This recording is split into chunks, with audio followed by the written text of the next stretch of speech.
Good afternoon. I'm Professor Moore, and this is Early U.S. History. Today I'm going to be discussing a general overview of the course to include some key points of the syllabus, attendance policy, what you can find on D2L, the writing assignment, and then a conceptual framework for the course, basically how we're going to approach the subject of U.S. history. First slide here, of course, we got an assigned textbook, America's History Volume 1, 9th edition. I recommend the 9th edition. It's the most current one. You're not required to have the most current edition. If you happen to find an older edition, that's acceptable. The content is going to be more or less the same. Some of the chapter headings will be different. The chapters will be maybe in a different order. But as long as you have this particular textbook, you should be okay. This is the version that the bookstore is going to carry. So if you buy your book at the bookstore, either ebook or a physical book, this is the one that they're going to offer. If you need to contact me for any reason, to meet, to discuss any issues, I'm located at 338 Harnett Hall. You can find me there during my office hours on Monday, Wednesday, Friday. Any other times will have to be by appointment only, and you can make those appointments through D2L. I would like for you to send all your communications through D2L. That's the most efficient way to contact me. All of my communications to the class will come through D2L as well. All right, course schedule. Course is going to be broken down into 3 main parts.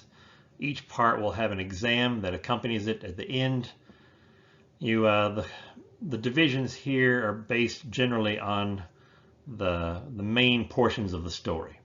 Part 1, of course, will be kind of setting the stage, and that'll take us up to the American Revolution. Part 2, we're going to talk about some of the issues and events that helped shape the nation in its early years. And of course, we'll finish up the semester with the issues and events that lead up to the Civil War, which is our climax. Just a note on exams. Each of the exams will cover only the material since the previous exam. So for instance, exam 2 is only going to cover material that we've discussed since the first exam. So the exams are not comprehensive, they're not cumulative. They will only cover material since the previous exam. Attendance. This is kind of a big issue lately. Those of you who were last semester are already familiar with the separation of classes into attendance groups, to facilitate social distancing. We're going to continue that this semester. Again, this is all in accordance with APSU policy.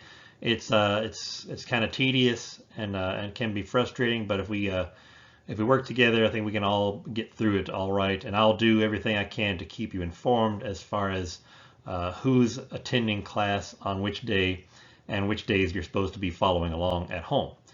To achieve that, I've divided the class into 2 groups, Group A and Group B, trying to keep it simple. Groups will alternate attending class in person and following along online. And again, online, we're talking about D2L. Everything you're going to do for the online portion of the class will be all done on D2L.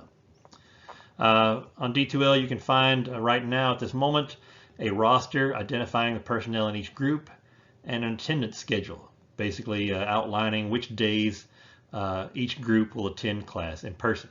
If you have any questions on that, please don't hesitate to contact me and we'll get you sorted out and make sure that you're at the right time at the right place. D2L. Let's talk a little bit more about D2L. This is going to be a big part of your instruction this semester. A lot of information on D2L.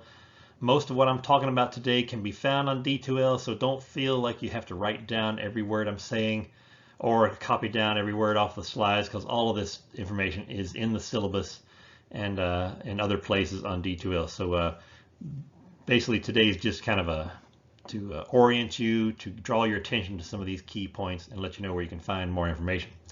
The syllabus is on D2L, so you will not get a paper copy of the syllabus in class. You can print that off if you like or download it to your phone, whichever is most convenient for you. I do encourage you to refer to the syllabus regularly, because all of your due dates and assignment requirements are contained in there, as well as a course schedule identifying what topics we'll be discussing on each week. So in case you are absent, you can check the syllabus and know exactly where we are in the schedule and follow along. All instructions for assignments and how those assignments will be graded, all that is contained on D2L. I've provided information on writing tips and guidelines. Just a lot of it is general information on college writing. I've got some study guides there, what topics to study in preparation for each test, review questions to help guide your thinking toward what's important about those main topics. Video recording of every lecture is going to be posted on D2L as well. So for those who are in the absent portion of the class, they can follow along and get up to the minute information about what they missed in class that day. So basically the people who are attending class and the people who are following along at home will have access to the same identical information. Both will hear the same lectures. Drop boxes for exams and assignments are found on D2L. I'll have a separate drop box for each of the exams and for each portion of the writing assignment. And I will remind you when things are due so that you can place your assignments in the appropriate drop box. All of your feedback for those exams and assignments will come through D2L as well. I want you to communicate with me through D2L only. I've provided my email address in the syllabus, but it's more efficient if we communicate through D2L. You'll get a response more quickly, and we'll be able to keep track of who's got what issues and whether those issues have been resolved more efficiently if we communicate through D2L. Plus, you're already logging into D2L every day anyway to check your assignments and to check out the lecture videos, so it's more convenient if we communicate through D2L. Also, I've given you links to external assistance. As a student here at the university, you have access to a variety of resources to assist you in preparation for writing assignments and studying. We have a well-staffed writing lab and tutoring resources, both peer tutoring and also available online. I've given you links to all that information through D2L, and all that information is also available on the university's website. So again, please don't hesitate to take advantage of those resources. They're part of your tuition here at Austin Peay. Due dates. Your research paper, the one writing assignment you have, is broken down into 3 parts. So you'll turn it in 3 pieces: a topic proposal, a introduction and bibliography, and then the completed research paper. And all those dates are there in front of you. These dates also appear in the syllabus and in the writing assignment instructions found elsewhere on D2L. Again, this is just to kind of draw your attention to some of those more important aspects of the assignments. Your 3 exams are already scheduled. Again, 1 exam after each portion of the course, and your final exam for this class scheduled April 30th. The university schedules the final exams, so we're slotted for 30 April, 10:30 to 12:30. However, since our exams are all done out of class, you'll do your exam at home and you'll turn it into the drop box during that time space on the final exam schedule. Again, all exams and assignments are going to be turned into D2L. Okay, let's talk about incentives. Incentives are important. As any of you business or econ majors are certainly aware, incentives matter. They're the reason we do things. It motivates us to action. And I like incentives because it's a positive way to motivate people as opposed to negative, threatening ways. So your incentive for this semester to perform in this class is right in front of you there. If you've got an A average prior to the final exam, then the final exam is optional. And I've given you a little formula there to plug in your numbers so that you can determine whether or not you'll be required to take the final. You'll have all your grades back by the last week of the semester. You'll get your test grades back within a week or so of the test date. And again, your paper grades you'll get back about a week and a half after the papers are turned in. So that'll be about a week and a half before the end of the semester, so you'll be able to calculate all this out and determine whether or not you're going to have to take the final exam. The math is simple. Average up your 2 test grades, and then average that with your paper grade. And if the final score is greater than or equal to 90, which is an A, then you're exempt from the final exam. So again, follow this formula. Again, it's not a straight average of the 3 grades. It's just because the paper is weighted more heavily than the test grades. So keep track of your grades and plug that in as we get toward the end of the semester to find out if you're exempt from the final exam. This is very doable, by the way. This is not an impossible task. Every semester I have numerous students who are able to take advantage of this. At least 15 to 20% of my students end up in a situation where they are exempt from the final exam. So I encourage you to try hard, put forth your best effort, and be able to end up with one less thing to do at the end of the semester. All right, some general FYI items here. These things are, I don't mean to be insulting to anyone. They're things we have to address, just kind of about academic honesty and etiquette. We're all adults and we're all understand the rules. You've all received copies of the student handbook and the code of conduct and so on and so forth, but they like us to point out a couple things anyway. Academic honesty is very important, especially at the university level. Cheating and plagiarism won't be tolerated at all. So please make sure that you make every effort to do your own work, especially regarding the research paper. Make sure that you're researching things on your own, that you are using your own work. Please avoid plagiarism. Any questions about plagiarism, the Writing Lab staff can help you out. You can come see me in my office and we can discuss the particulars of plagiarism. Sometimes there's some gray area and the definition is kind of nuanced. So when in doubt, go ahead and ask. There's no shame in clarifying. Classroom etiquette, for those days that you are attending class in person, you'll be expected to behave as adults. Again, I'm not trying to insult anyone here. We're all adults. We treat each other with respect, and I expect everyone to behave accordingly in the classroom. Please try not to make any undue disturbances, because some people are paying attention, trying to follow along, and it's distracting if others are doing things other than focusing on the class. Phones, this is always kind of a controversial subject. As anyone who's been in America for more than a couple of minutes knows that a no phone policy is pretty much unenforceable. It says in the student handbook that you're not supposed to have phones out during class, but you've all been to public school. They have similar rules there. You've seen what happens when the teachers try to crack down on phones. It's always it takes up more time than it needs to in class. I'm not going to try to enforce a no phone policy in the class. If you need to have your phone out for some reason, I'm not going to stop you.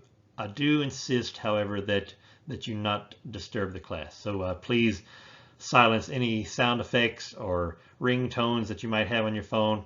And if you need to make a call or answer a call, please excuse yourself from the room and take care of that discreetly. Otherwise, that's all I'm going to say about phones. COVID-19 protocols. Again, those of you who were here last semester know that there's a lot of new rules and policies to facilitate social distancing and the spread of germs and so forth. We're going to follow those rules in this classroom as well. Obviously, we've divided the class into 2 portions to help facilitate that. The classroom is already arranged so that people are not sitting too close to each other. Face coverings, I realize, is kind of a contentious issue. Regardless of how you feel about it personally, it's the university policy, so we're going to go ahead and follow that in this classroom as well. Make sure that you're in compliance with those things. If you have any questions regarding university COVID policy, there's a last page of the syllabus. I've included several specific details and contact information where you can seek further guidance on COVID protocols. Please pay attention to those, and we'll try not to let it interfere with our study this semester. All right, let's talk a little bit about your 3 exams. Again, like I said before, there'll be 3 exams. Each exam will be worth 100 points. Your exam's average will count as 50% of your final grade. So 50% sounds like a lot, but when you break it down, each individual exam is worth about 16.5% of your final grade. So what does that mean? It means that if you happen to bomb one of the exams, you fail, you just weren't prepared for that exam, you didn't do well, it's not going to kill your average. 16.5% is not going to destroy your average. However, you need to make sure that you're doing your best on all exams, because you don't want to plan on bombing an exam and then end up in a situation where you don't have any maneuver room at the end of the semester. So try and do as well as possible on each exam. Exams are going to be essays written out of class. I will provide you with an essay question on the Friday evening prior to the exam due date. You'll have the entire weekend to work on it, and it'll be due on Monday morning, the date of the exam. Again, more details on that and D2L as far as specific instructions for exams. And also a rubric on how the exam essay will be graded. So it's kind of a do or die, just one essay question, but with an essay you've got a little bit of maneuver room. There's a little bit of gray area. It's not all right or all wrong. So I look for opportunities to give as much credit as possible. And of course, it's done out of class, so you have time to take your time and do your best work. Again, more specific instructions on the exam essays can be found in D2L. As far as preparing for exams, you're going to need to pay attention in class. A lot of the information that you'll need for the exam essay will come from my lectures, and a lot of it will come out of the assigned reading in the textbook. Both of those sources of information are going to be essential to success on the exam. So please don't ignore one or the other. Don't rely solely on the textbook, and don't rely solely on the lectures, because you'll be missing out a significant portion of the information you need to prepare for that exam. All right, a research paper. One research paper will be due this semester. You'll have all semester to do it. The due date is not until, I think, 5 April. And we'll talk about, you've seen those due dates a couple slides back. At any rate, you've got about 10 or 11 weeks to work on this research paper. So it's not a crisis of time. You've got time to take your time, but you don't have enough time to put it off to the last minute. So what I've done is I've divided the assignment up into 3 portions. So that's to help keep you on track, and so you don't forget about it and wait to the last minute. You can turn it in pieces as I've described previously. And again, there's more detailed instructions on D2L. This is one that's going to make or break your grade. 50% of your final grade will come from this research paper. It's a very important assignment, and I really encourage you to take it seriously. You're going to be writing about the historical impact of a significant event. Significant event is kind of a subjective term, so we're gonna further define that here in a few minutes to help get you on track for your writing assignment. But 1,218 words, 1,800 words is approximately double space, 12-point font. It comes out to about 4 to 6 pages. So it's not a huge assignment. This is a freshman level course, and I've given you a freshman level writing assignment to go along with it. Well within your capabilities. We're not asking for a dissertation. 5 pages is not a lot for a semester writing assignment. I want you to use scholarly sources. Use credible information, accurate information. Books and journal articles only. Websites, blogs, textbooks, encyclopedias, that's all kid stuff. Middle school book report, using a blog or an encyclopedia is fine. For college, we want to see you doing more thorough research. So we're going to restrict you for this assignment to using books and journal articles only. And you can access those article databases through the library's website. Again, there's an article database for every field of study. You should have no problem finding accurate and quality information for your research topic. Chicago format, we're talking about how you format your citations, particularly your bibliography and your footnotes. As far as writing styles, that's really the main difference from one style to the next. MLA, APA, Chicago, we're talking about how you cite your sources. In Chicago, we use footnotes and bibliography, and you can find examples of Chicago style and every other style on Purdue OWL's online writing lab. I've given you a link to that in the instructions for the paper on D2L. And the university writing lab, they can help you as well in terms of formatting those citations. So pay attention to detail there as you're citing your sources on your research paper. And again, we'll be checking some of this out periodically through the semester. Again, you'll be turning your bibliography a couple weeks prior to your paper, so we'll have a chance to, if there's any problems, we can identify those before you turn in the final paper. Let's talk a little bit about college writing in general. This is an important topic because you're going to be writing papers in every class you take from now till you graduate. It's just how we evaluate your knowledge and understanding of content material at the college level. Writing is one of the best ways to do that. You'll write in every class, and all your writing assignments will be research type writing assignments, and they're all going to be contain pretty much the same types of pieces, same types of material, with the exception of creative writing. For you lit majors, creative writing again is a whole different animal. Your lit professor can acquaint you with that.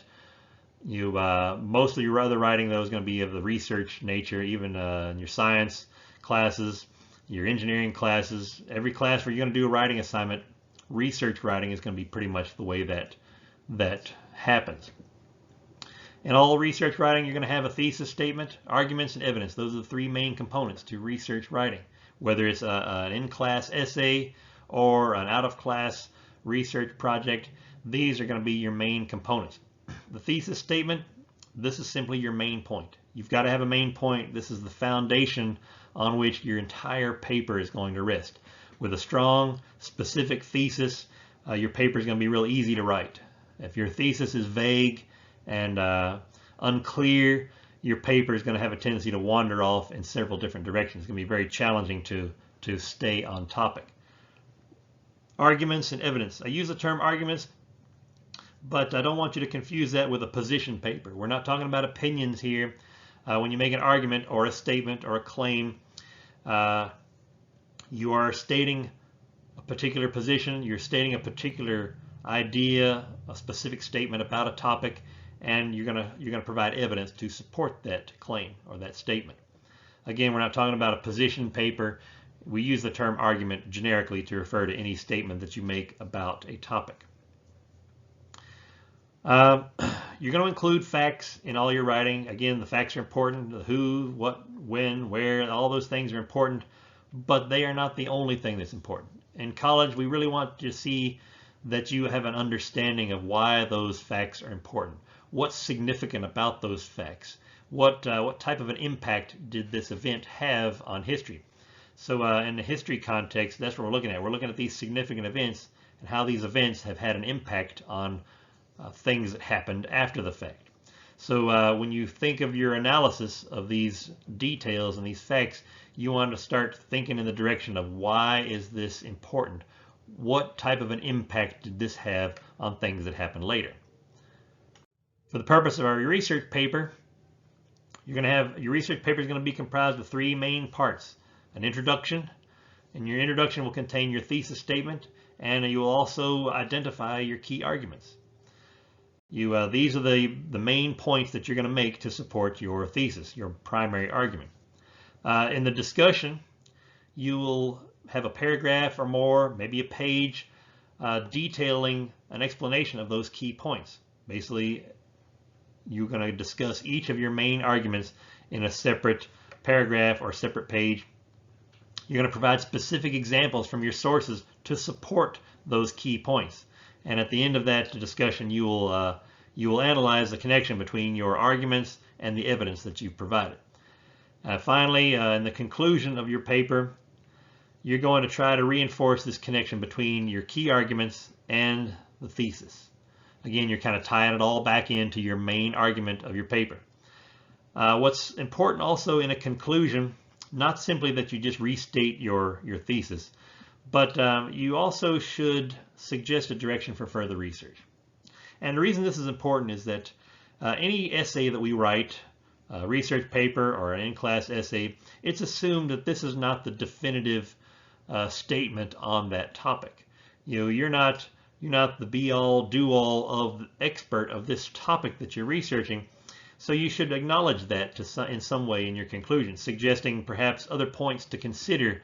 While you've made this argument and you've supported it with evidence, there are other points to consider regarding this topic. You want to mention something like that in your conclusion. It kind of helps tie it into a bigger picture and suggest that this topic that you've researched is part of a larger issue or a larger narrative.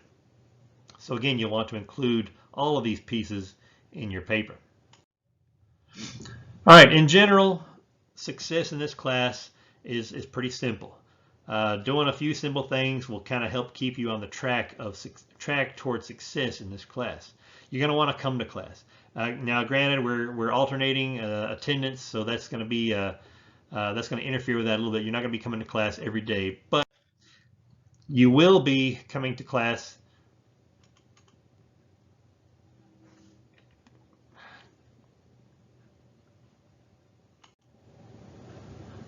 So again, to be successful in this class, just follow a few simple things. You want to attend class regularly, follow along online when you're not able to attend class.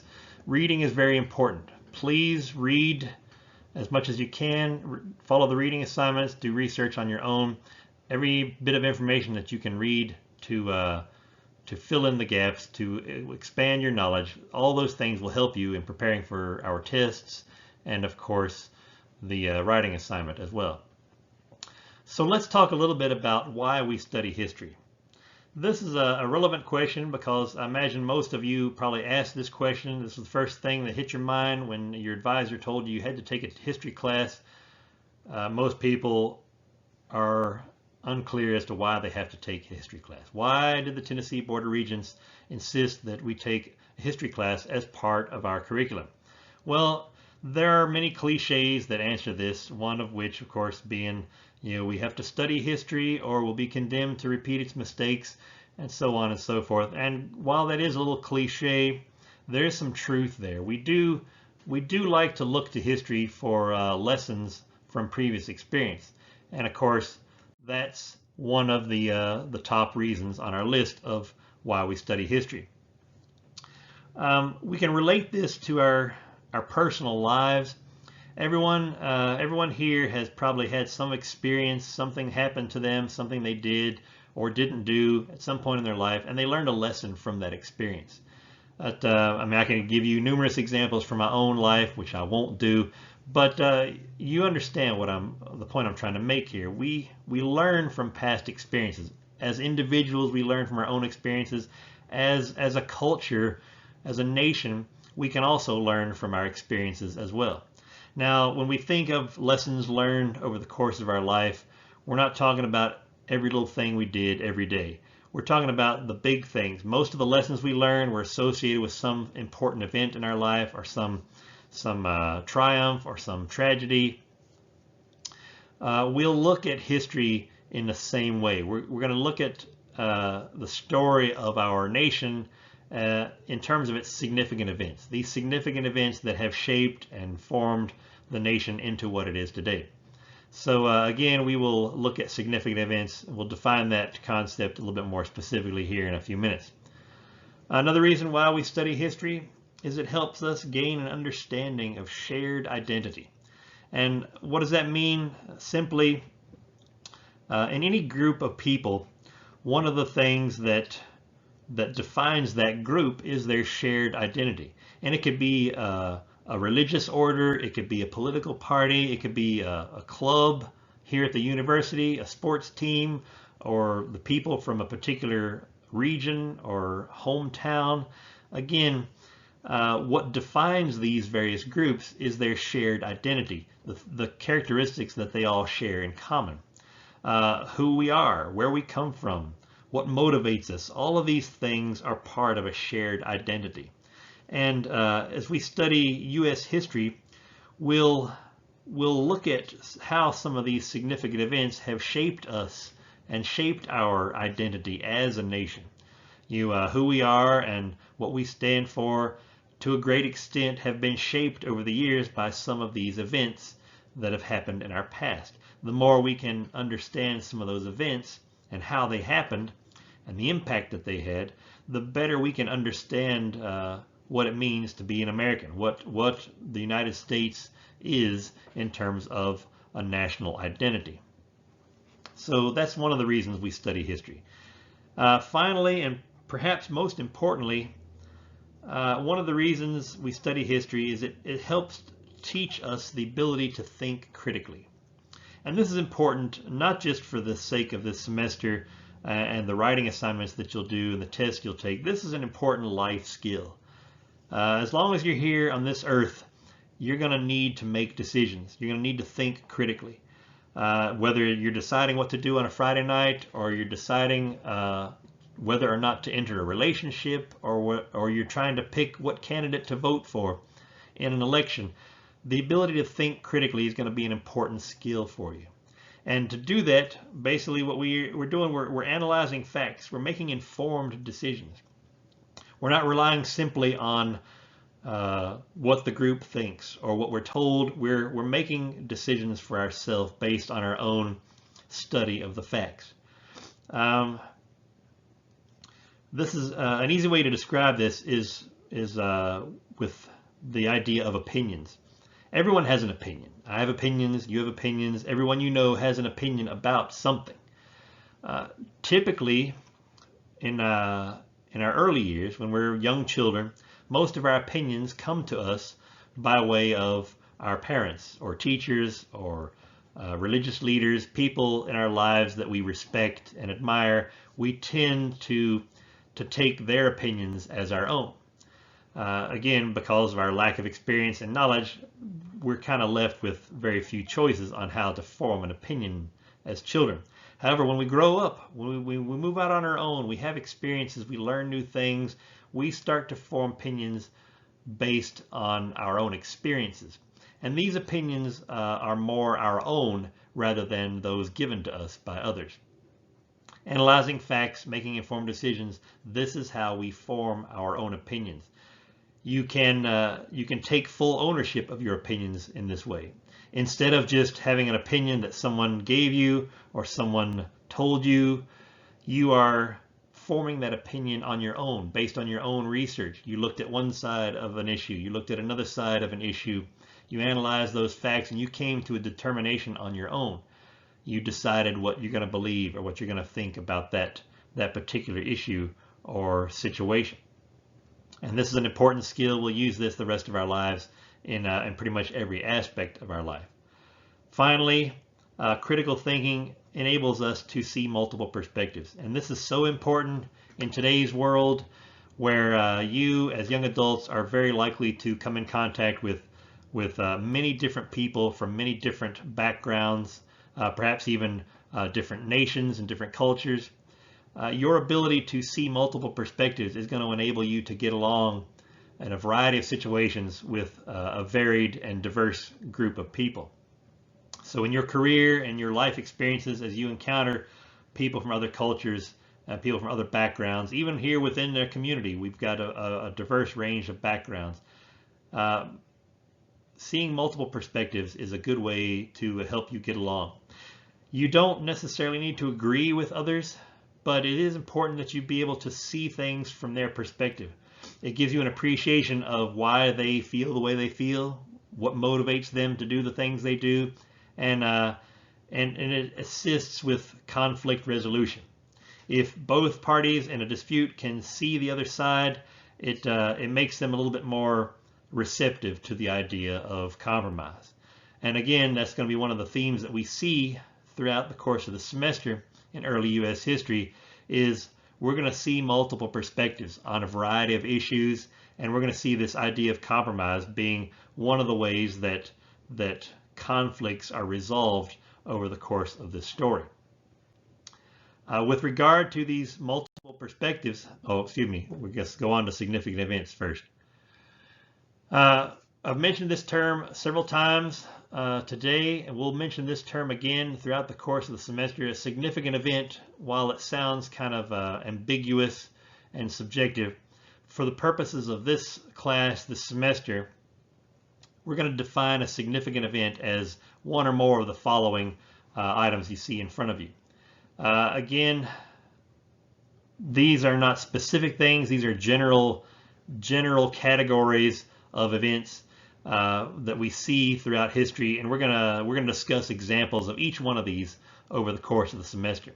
But this gives you an idea. We're talking about a wide range of experiences here. A wide range of events can be significant, and for many different reasons. Some of these we see recently. We recently had an election, so an election is a significant event, and we see the impact of that going on as we speak.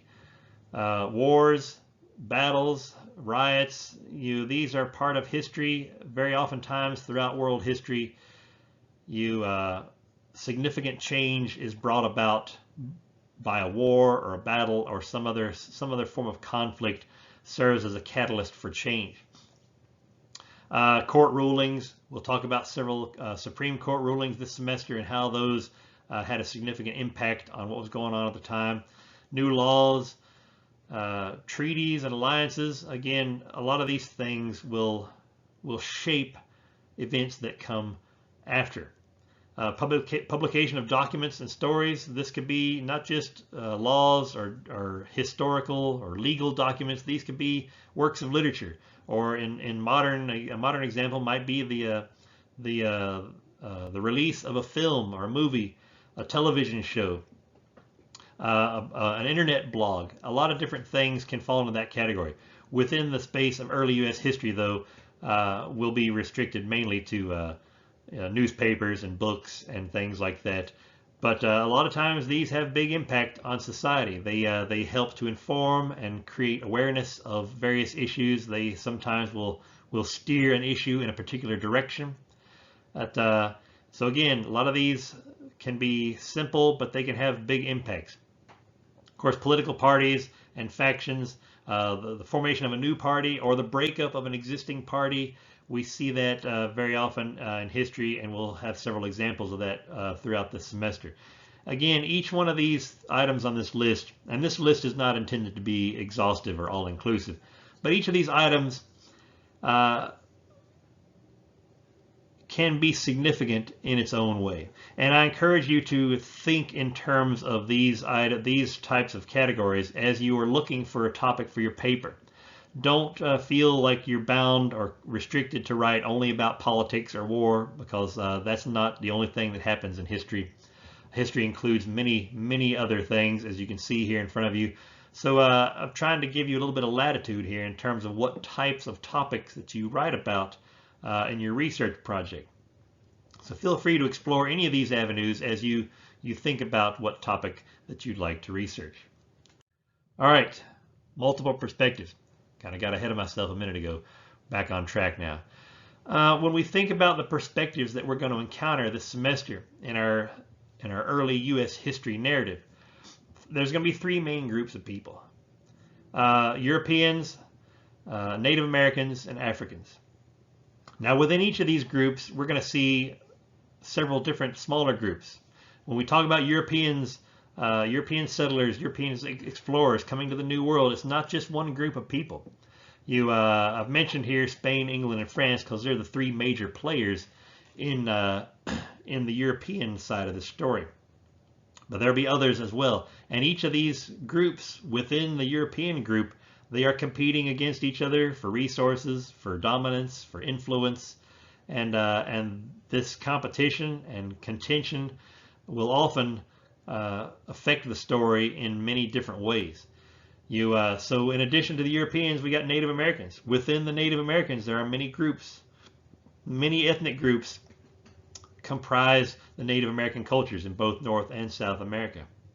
Each of these groups has their own culture, their own identity, and their own agenda. and they will react with the Europeans in different ways. So England's interaction with the Powhatans at Jamestown will be very different from France's interaction with the Iroquois in the northern part of North America. So again, we're going to see a lot of different types of interaction among these different groups, and in each case there's going to be multiple perspectives. Our third main group of people here, Africans, multiple ethnic groups from West Africa primarily will be forcibly relocated to the New World as slave labor, and while they lack the freedom to really do anything about their situation in this story, they will play a major role in how the story unfolds.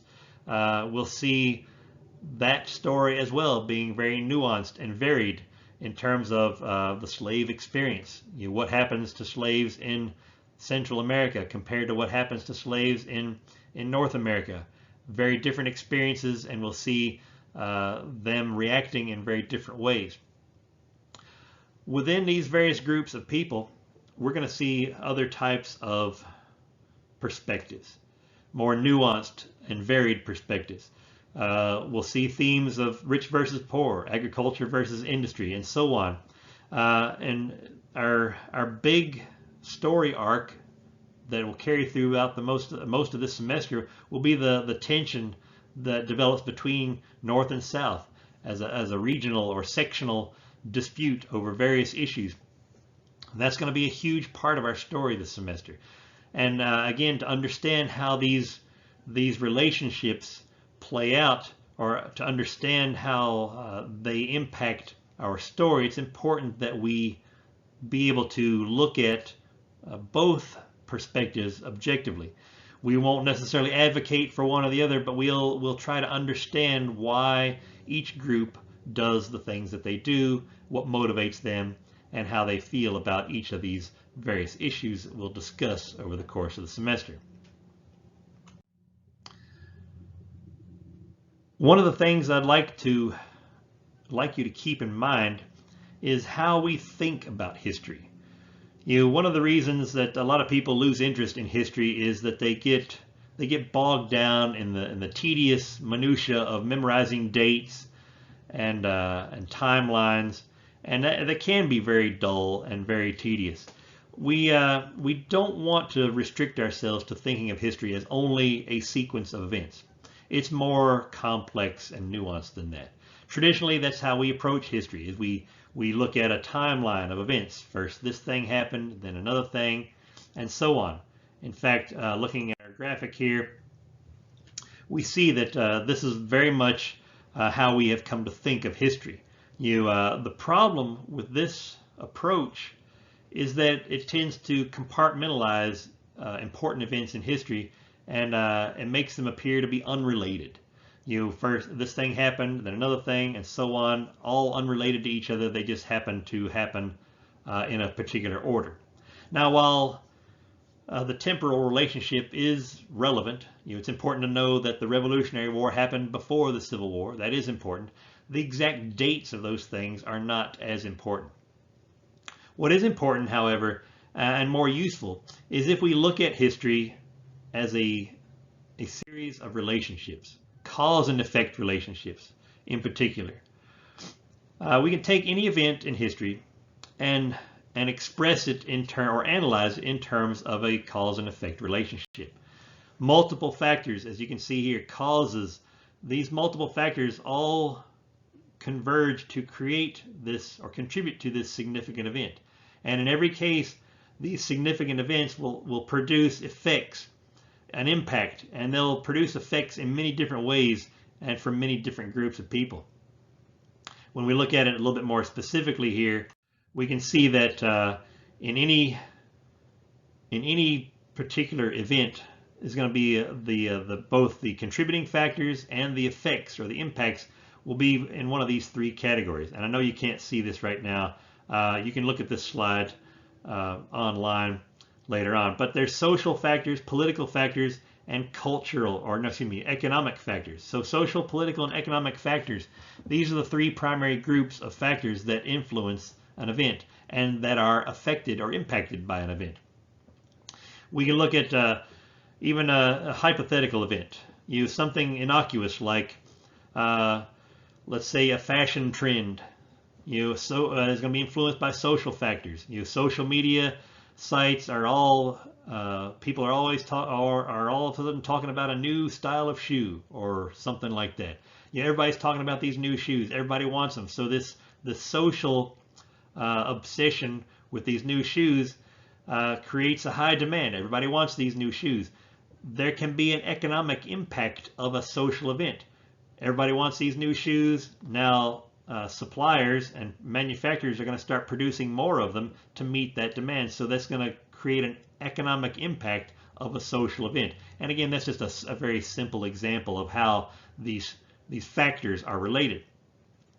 When we discuss these significant events this semester, we're going to look at social factors, political factors, and economic factors.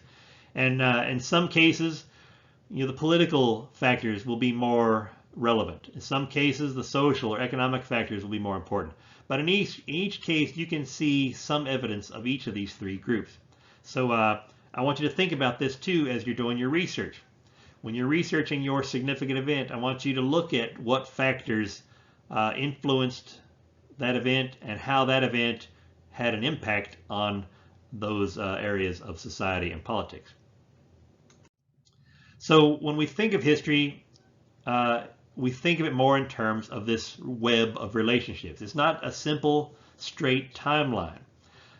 We see our significant events here, these large circles. Each of these events has multiple factors that contributed to it, and the effects of these events often became the causes of other events.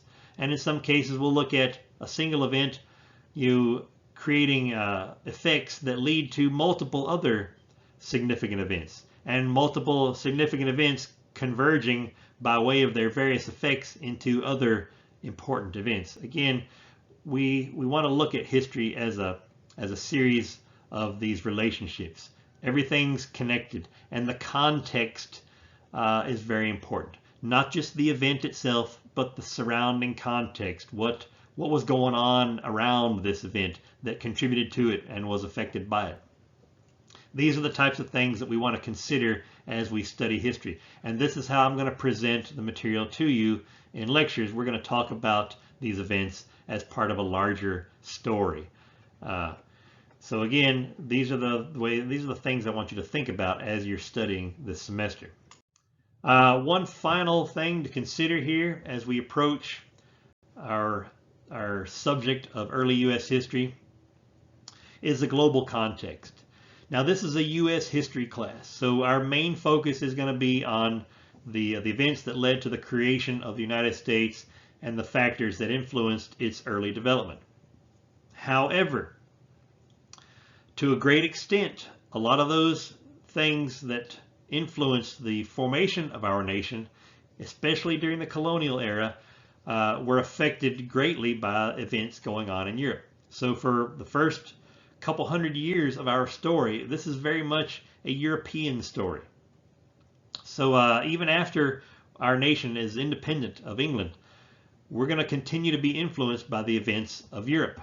Wars and political turmoil in Europe will very often spill over into the colonies and later on to the United States. So it's important to remember that while this is an American story, it's a U.S. story, it takes place in a larger context. There's things going on around our story that will both influence and be influenced by our story. History does not take place in a vacuum. Another important thing we want to consider is geography.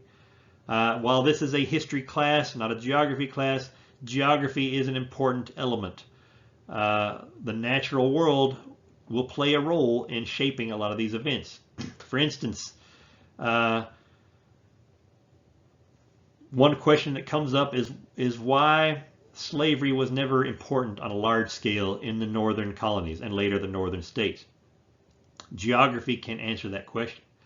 One of the reasons that slavery took off in the South the way it did is because of the plantation agriculture, the plantation model, which basically relied on large-scale cash crops produced primarily by slave labor. That model was simply not possible in the North.